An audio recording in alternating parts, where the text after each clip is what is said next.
Resmi adı, Abhazya Özerk Cumhuriyeti olan Abhazya'nın başkenti Soğum'dur. 1993 yılında bağımsızlığını ilan eden Abhazya Özerk Cumhuriyeti, 2008 tarihinden itibaren Rusya başta olmak üzere Nikaragua, Venezuela, Nauru, Vanuatu ve Tuvalu tarafından tanınmıştır. Birkaç devlet tarafından tanınsa da Birleşmiş Milletler tarafından tanınmamaktadır. Abhazya'nın adı eski Abazgiya bölgesi halklarından biri olan Abazlardan gelir. Karadeniz'in doğu kıyısı ile Kafkas Dağları'nın eteklerinde yer alır. Kuzeyinde Rusya Federasyonu, güneyinde ise Gürcistan bulunur. Başlıca gelir kaynağı turizmdir. Abhazya tam anlamıyla bir turizm cennetidir. Doğal güzelliği sayesinde ülkeye yurt dışından çok fazla sayıda turist gelmektedir. Kimi insanlar Abhazya için, insanın ölmeden önce kesinlikle görmesi gereken yerlerden biri olduğunu söyler. Tukuarçal bölgesinde dünyanın en iyi kömürleri üretilmektedir. Tarihte de İpek Yolu'nun denize açılan kapısı olan Abhazya, zengin kömür havzasına ve değerli mermer yataklarına sahiptir. Abhazya'daki ağaç çeşitliliği nedeniyle bu zamana kadar önemli bir gelir kaynağı olan ağaç ürünleri sektörü, son zamanlarda ormanların koruma altına alınmasıyla askıya alınmıştır. Kültürlerine son derece düşkün olan Abhazlarda kadına önem başta gelen değerlerdendir.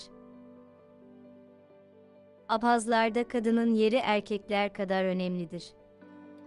Abhazya, tüm etnik gruplar dahil, dini nüfusunun çoğunluğunu Ortodoks Hristiyanlar ve Sünni Müslümanlar oluşturmaktadır. Abhazya'da yaşayan Ermenilerin çoğunluğu Ermeni Apostolik Kilisesi'ne mensuptur. Çok az sayıda Yahudi, Yehova'nın şahitleri ve yeni dinlere inanan kişiler de vardır.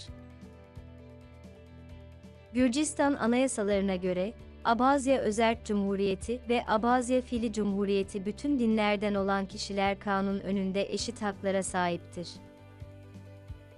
Büyük çoğunluğunu turunçgillerin oluşturduğu tarım ürünleri ve turizm sektörü ülke ekonomisini ayakta tutmaktadır. Türkiye ile Abhazya arasında siyasi ve ekonomik ilişkiler mevcuttur.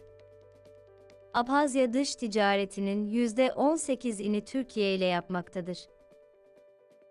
Abhazya'nın Türkiye'den ithal ettiği ürünler, inşaat malzemesi ve haberleşme, petrol ürünleri, değerli olmayan metal ürünler, araç malzemeleri ve gıda ürünleridir.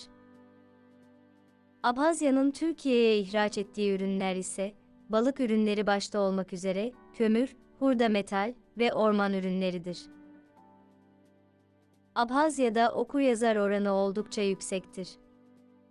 Sinema, tiyatro, sanat, edebiyat ve folklor alanında ünü Sovyet sınırlarını aşmış birçok kişi ve kuruluş bulunmaktadır. Geçirdiği onlarca savaşın ardından, yayınevleri ve matbaaların tamamen yıkılması nedeniyle basın ve yayın sekteye uğrasa da, gazete ve dergilerinin okunma oranları nüfuslarına kıyasla hayli yüksektir. Diğer yandan, Abhazya, savaş sonrası kültür ve eğitim alanında önemli ataklar da yapmış, daha önce mevcut olmayan Ulusal Abhaz Akademisi'ni kurmuştur. Abhazya'da başlıca gezilecek yerler şöyledir: Afon'daki tren istasyonu, Ahali Atoni Manastırı, Gagra, Gek Şelalesi, Soğum'un kenarındaki tren istasyonudur. Bazı geleneksel Abhaz görgü kuralları şunlardır: Abhazya'da görgü, sadece toplum içinde uygun şekilde davranabilmeyi mümkün kılan şekli bir davranış kalıpları bütünü olarak değil, daha kapsamlı olan, bir başka deyişle Abhaz kamu vicdanının bir parçası olarak kabul edilir. Nerede olursa olsun, evde, dışarıda, bir yolda giderken, hatta bir ormanda veya dağda, birbiriyle karşılaşan iki Abhaz arasında mutlaka selamlaşma olur. Bu geleneksel bir zorunluluktur. El uzatılırsa sıkmamak, selam verilirse almamak ve karşı selam vermemek çok kötü yorumlanır.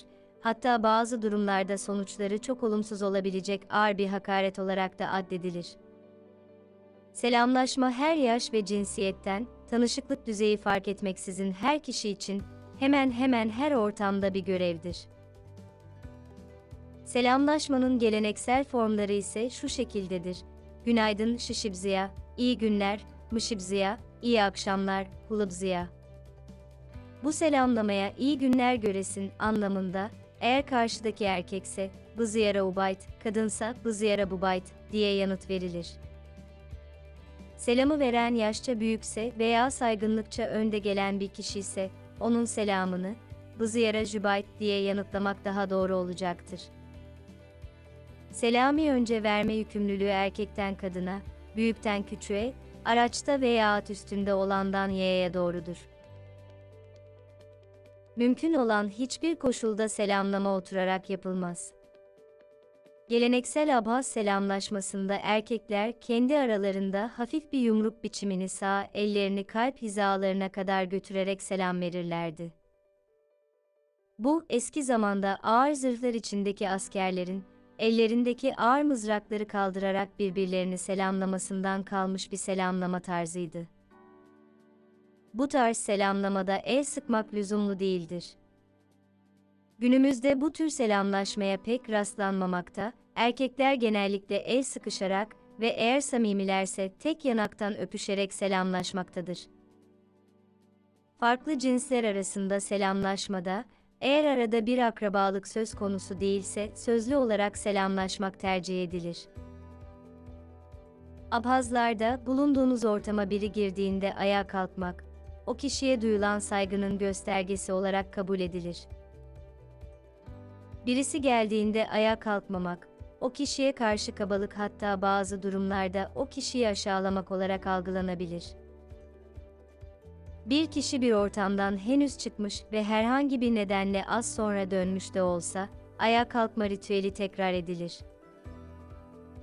Gelen kişi, mekanda bulunana göre yaşça küçükse, yaşlının kalkarak selam vermesi zorunlu değildir. Ama gelenin konukluk pozisyonu varsa, yaşına bakılmaksızın ayağa kalkılarak selamlanır. Geleneksel Abhaz toplumunda eskiden kız ve erkek evlatlar da dahil olmak üzere, gençlerin yaşlıların yanında oturmasına hiçbir durumda izin yoktu.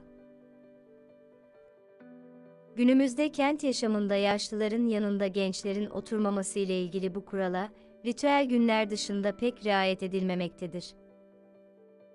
Ayrıca geleneksel Abhaz toplumunda delikanlılar ile genç kızlar herkesten sonra yatar ve herkesten önce kalkarlardı.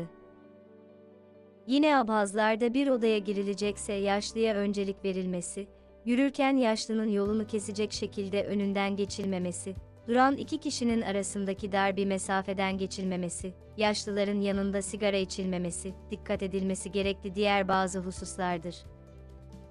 Abhazya'da misafirler, yaşlarına, saygınlıklarına ve misafir geldikleri yolun mesafesine oranlı olarak, masada oturtulduktan sonra, genellikle sofrayı ev sahibi adına idare eden saygın ve yaşlı bir komşu tarafından tekrar selamlanır. Bu selamlaşmada bir arada bulunmanın anlam ve önemi dile getirilir ve olası eksiklikler nedeniyle, peşin olarak misafirlerden özür dilenir. Sonra bu kişi masada bulunan yerlilerin en yaşlısına başvurarak, yeme başlanması için onun müsaadesini alır. Daha sonra geleneksel Abhaz masa adetleri çerçevesinde misafirler ağırlanır. Geleneksel olarak Abhazya'da sıvı yemekler hariç diğer yemekler, parmak uçları kullanılarak ve elin ayasına bulaştırmamaya aşırı özen gösterilerek elle yenir. Tabii günümüzde özellikle kentlerde çatal, bıçak da yaygın bir şekilde kullanılmaktadır.